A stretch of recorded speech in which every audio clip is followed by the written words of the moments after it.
छोटे से गांव में रामदीन नाम का बूढ़ा आदमी अपने इकलौते बेटे भानु के साथ रहता था।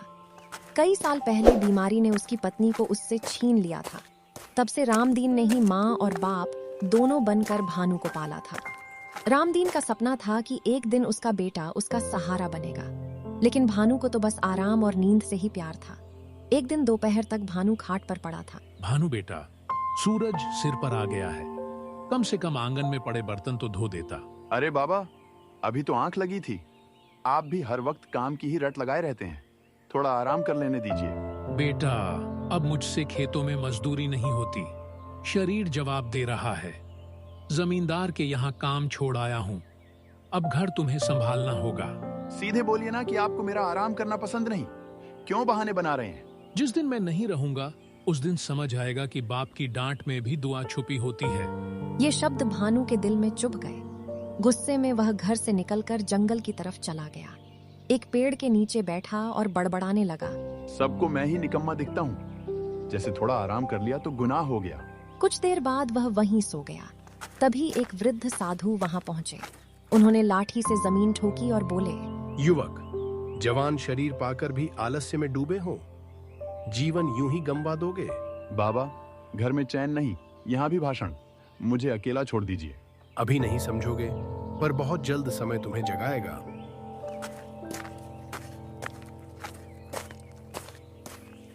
कुछ ही दिनों में रामदीन की हालत बिगड़ गई। वो बिस्तर से उठ भी नहीं पा रहे थे। घर में अनाज खत्म, जेब खाली। कमजोर आवाज में रामदीन बोले, बेटा, शायद अब मेरा समय आ गया है। याद रखना, मेहनत से बड़ा कोई जादू नहीं होता। भानु की आंखों से आंसू बह निकले।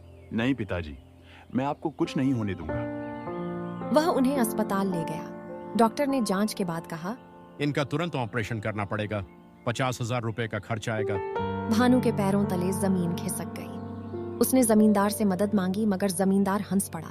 जो बेटा बाप का सहारा नहीं बन पाया, उस पर मैं पैसा क्यों लगाऊं? हर दरवाजा बंद था। हताश होकर भानु फिर उसी पेड़ के नीचे पहुंचा। हे भगवान, मुझे एक मौका दे दो, मैं सब बदल दूंगा। तभी वहां पर वह साधु आ गया।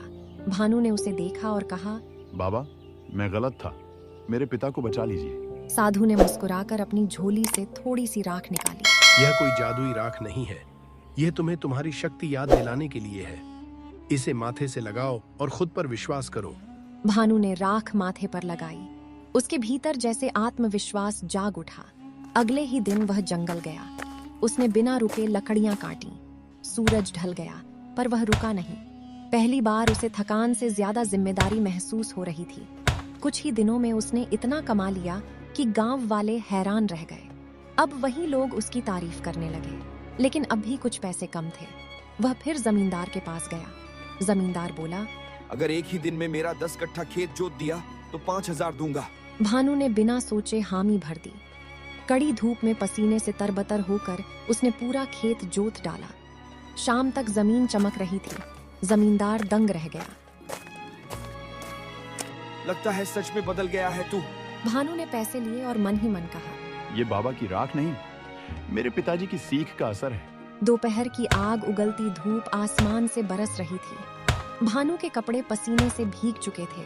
हथेलियां छिल गई थीं, लेकिन उसके हाथ रुक नहीं रहे थे। शाम तक उसने सूखी और मजबूत लकड़ियों का इतना बड़ा ढेर तैयार कर दिया कि खुद उसे यकीन नहीं हो रहा था। वो लकड़ियां लेकर बाजार पहुंचा। व्यापारी उसे देखकर हंस पड़ा। अरे भानु, तू और इतना काम? गांव में तो तुझे आलस का राजा कहते थे, लेकिन ये लकड़ियां तो कमाल की हैं, बिल्कुल सूखी और बढ़िया। ये लो 6,000 रुपए। अगर रोज ऐसी लकड़ी लाओगे तो दाम भी बढ़ाऊंगा। कल इससे भी ज्यादा लाऊंगा मालिक। अब भानु की जिंदगी बदल चुकी थी। वो रोज सुबह 4 बजे उठता, पहले घर का काम करता, फिर कुल्हाड़ी उठाकर जंगल निकल जाता। गांव की चौपाल पर बैठे लोग हैरान थे। अरे, ये वही भानु है ना? कहते हैं किसी सिद्ध बाबा ने इसे वरदान दिया है, वरना जो लड़का दोपहर तक सोता था वो अब सूरज से पहले उठ जाता है। कुछ ही दिनों में उसने 46,000 रुपये जोड़ लिए, लेकिन समय तेजी से निकल रहा था। भानु को अभी 4,000 की जरूरत थी। वो फिर जमींदार के दरवाजे पर पहुंचा। आओ भानु, सुना है अब बड़े मेहनती बन गए हो, क्या चाहिए? सेठ जी, बस 4,000 कम है, मेरे पिता की जान का सवाल है। मेरे पास एक बंजर खेत पड़ा है, पत्थर जैसी सख्त मिट्टी है। अगर तुम उसे कल सूर्यास्त से पहले जोत दो तो 5,000 दूंगा, चाहे तो मेरे बैल ले जाना। भानु ने बिना हिचक कहा। मंजूर है। अगले दिन धरती तप रही थी। मिट्टी इतनी सख्त थी कि हल बार बार अटक जाता। दोपहर तक उसके हाथों से खून रिसने लगा, गला सूख गया, आंखों के आगे अंधेरा छाने लगा। तभी उसे बाबा की आवाज जैसे भीतर से सुनाई दी। मुसीबत ताकत की परीक्षा लेती है। भानु ने आंखें बंद की। उसे अपने पिता का कमजोर चेहरा याद आया, उनकी टूटी हुई आवाज। काम कोई छोटा नहीं होता बेटा। सूरज डूबने ही वाला था जब जमींदार खेत पर आया। उसकी आंखें फैल गईं। पूरा खेत जोता जा चुका था। मिट्टी भुरभुरी और सीधी पड़ी थी। भानु मेढ़ पर बैठा हाँफ रहा था, लेकिन उसके चेहरे पर संतोष था। जमींदार ने पहली बार सम्मान से कहा, आज समझ आया मेहनत इंसान को क्या बना देती है। ये लो 5,000। भानु सीधे अस्पताल भागा। डॉक्टर साहब, ये पूरे 51,000 रुपए हैं।